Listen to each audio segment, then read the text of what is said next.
Tuh, Waalaikumsalam Waalaikumsalam warahmatullahi warahmatullahi wabarakatuh. wabarakatuh. apa kabar anak-anak? Alhamdulillah Alhamdulillah baik, baik Pak. Pak. Ah, sudah ada yang makan belum? Belum, Pak. Belum Pak. Belum. Kalau belum maka disiapkan bekalnya untuk nanti makannya.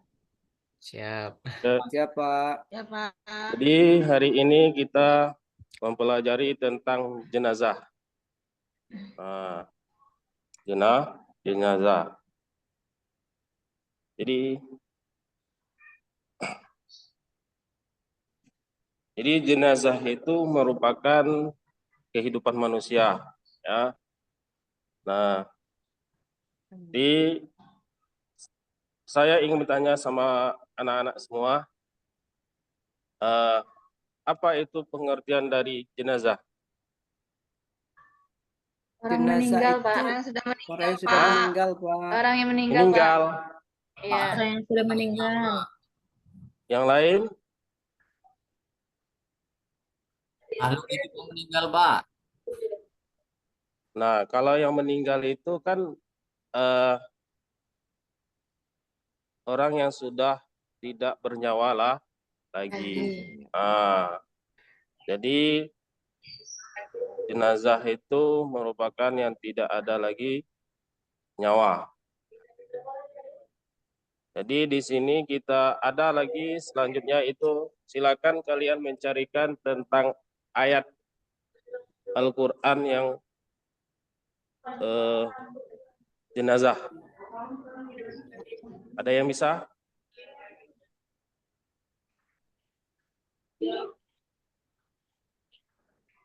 Pak Wahyu, ada yang bisa mencari? Belum Pak. Ntar Pak. Silakan cari.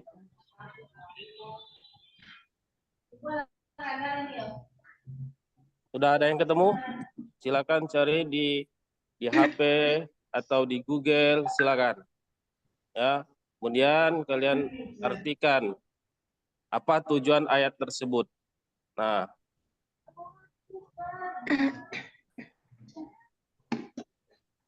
sudah ketemu? Bentar lagi.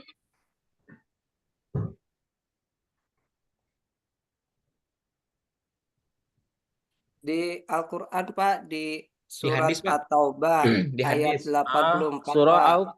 At-Taubah. At-Taubah Pak, Oke. ayat Nah, 84. Di bunyinya hadis ada apa juga, di Pak. situ? Di hadis ada juga. Bunyinya? Bunyinya Pak, artinya Pak, artinya Kepan. bentar Pak.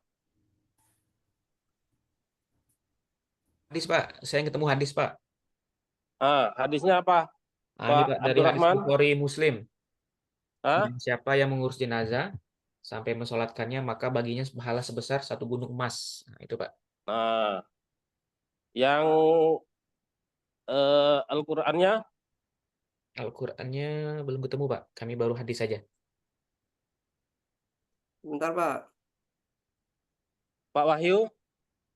Iya Pak, Al-Qur'annya Pak bentar Wahyu? Pak. Sebentar Pak, lagi dicari nih Pak.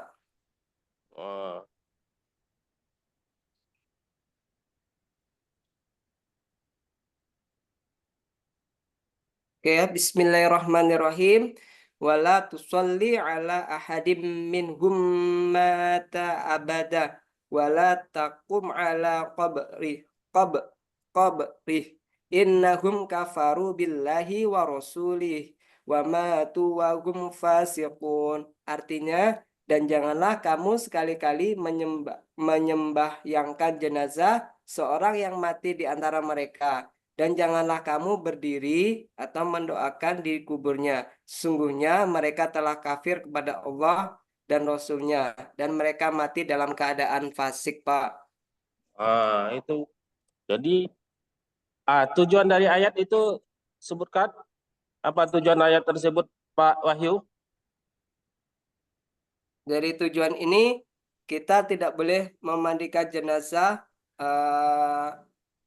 karena setiap luka atau setiap darah yang menetes akan berbau wangi kelak pada di hari kiamat, Pak. Ini untuk ini Pak ditujukan untuk yang mati syahid, Pak.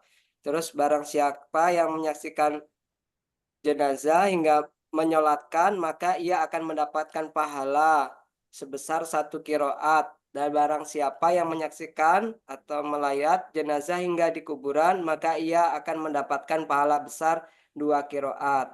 Tidaklah seorang muslim mati lalu disolatkan oleh 3 saf kaum muslimin, melainkan doa mereka akan dikabulkan. Oke.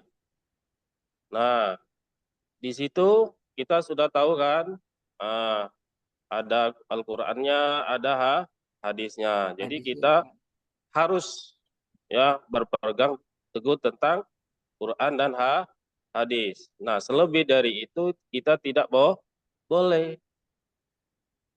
Nah, mungkin ada hadis palsu ataupun kemana lagi. Nah, kita harus 3-4 yang kita ketahui ya. Kemudian ya kita lanjut. Nah, di dalam Al-Qur'an itu berapa tajwidnya, Pak Wahyu? Banyak, Pak, kalau hukum tajwidnya, Pak. Ada Hah? idgham, ada ini, Pak. Ada idgham, ada ikfa.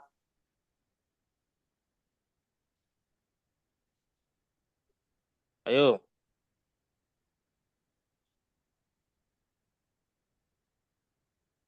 Udah ketemu? Sudah, Pak, ada idgham biguna, Guna. Pak. Bila guna juga ada. Nah, Bila guna ada nah, juga, Pak. yang lainnya Ibu Sopiani?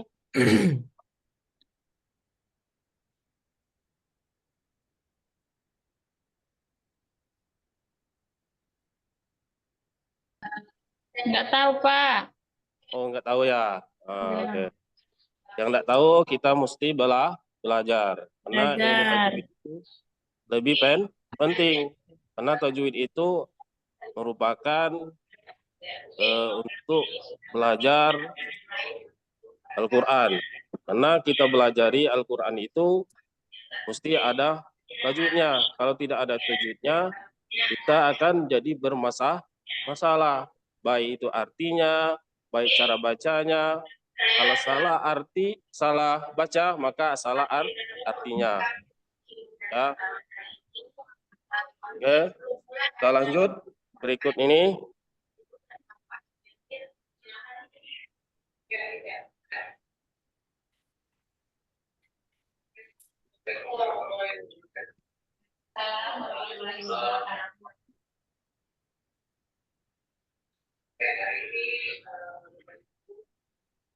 Jadi setiap kita melakukan sesuatu itu ataupun belajar tajwid, kita harus diwajibkan. Karena belajar tajwid itu adalah fardu ain. Tapi kalau sudah melakukan, kita maka dijadikan suatu tajwid kifayah. Jadi diwajibkan setiap orang muslim. Nah, bagi saya akan membagikan di 3 kelompok ya. 3 kelompok. Pertama Ibu Susi, kedua Pak Wahyu, ketiga Ibu Siti ya. Nah, kemudian Pak Bambang, kemudian Ibu Sophia, dan terus Ibu lagi nih, Rila. Nah, jadi sekian itu Ibu silakan mengambil kesimpulan dari yang dibicarakan tadi. Oke, silakan satu persatu dari kelompoknya.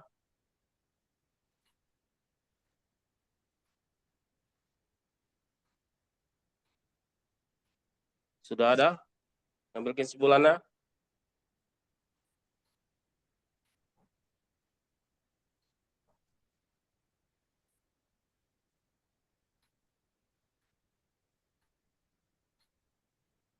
Oke, Pak Wahyu. Ya Pak, jadi kesimpulannya tentang mengurus jenazah ini adalah hukumnya fardu kifayah Pak. Nah, Ya. Terus kita sebagai umat muslim harus ini Pak apa tuh namanya mengerjakan ini untuk orang yang meninggal tuh dari melayatnya dari memandikan, mengkafankan sampai menyolatkan hingga memakamkan atau menguburkan. Karena pahalanya Allah janjikan sangat besar, Pak. Kalau kita melayat cuma mendapatkan 1 kiroat, tapi kalau kita ikut melayat, terus ikut memandikan, menyolatkan, dan sampai mengantar ke makam untuk menguburkan, maka akan mendapatkan pahalanya 2 kiroat. Bagi yang tidak mengerjakan, jika ada seorang yang sudah meninggal, kok nggak ada yang mengerjakan, maka akan Allah berikan dosa yang sangat besar untuk di lingkungan sekitarnya tuh Pak. oke, sudah selesai Pak Wahyu? Sudah Pak, Oke, itulah Pak. oke. Sekarang eh, Bu Siti Rahma, Ibu Susi.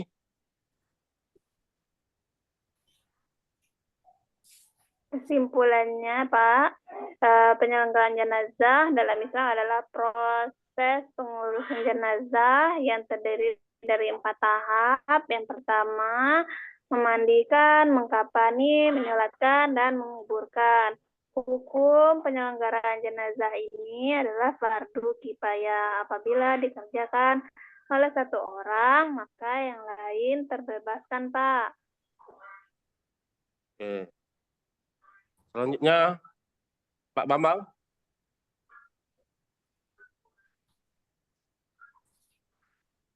Halo, Pak Bambang.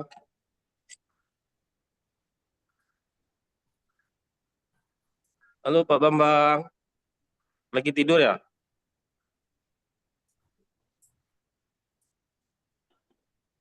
Oke, Ibu Sophia.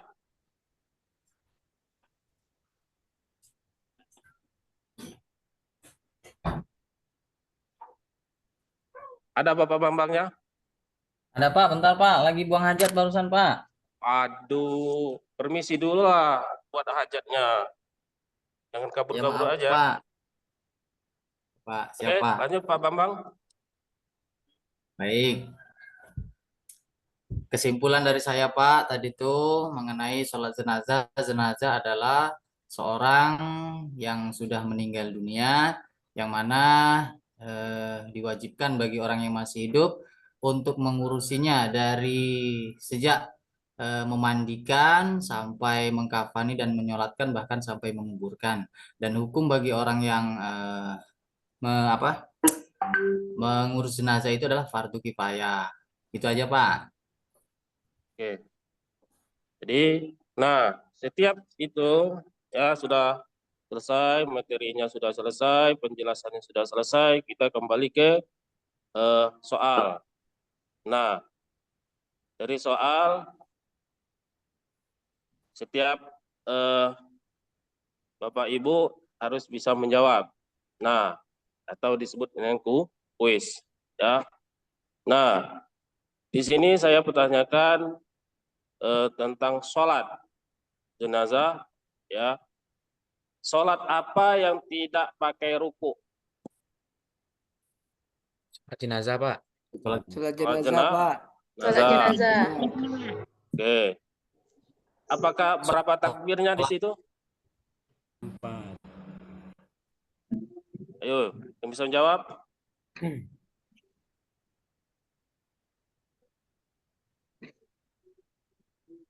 Berapa takbir? 4 Pak. Nah, 4. Apa perbedaan dengan sholat dengan jenazah dengan sholat biasa yang wajib?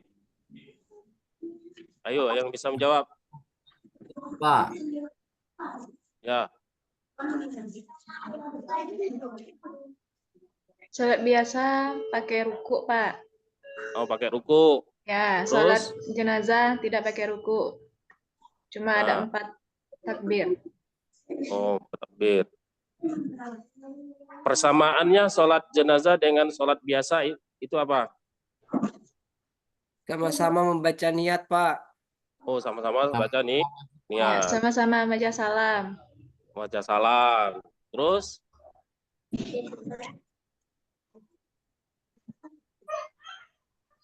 ada yang Sama-sama biasanya membaca tidak pakai salam sholatnya, Al-Fatihah. Pak Bambang? Sering Pakai, nggak tidak pakai salam ya sholat jenazahnya? pakai Pak. Oh, pakai ya. Oke. Nah, ini dikhususkan untuk lelaki, bukan perempuan. Nah, sholat jenazah itu posisinya di mana? Kalau untuk laki-laki dan perempuan, sholatnya Laki-laki dekat kepala Pak. dekat kepala. Ya, Kalau perempuan kurang lebih di pinggangnya Pak. di pinggang. Kenapa di pinggang apa perut? Dekat situlah Pak. Dekat situlah. Oke.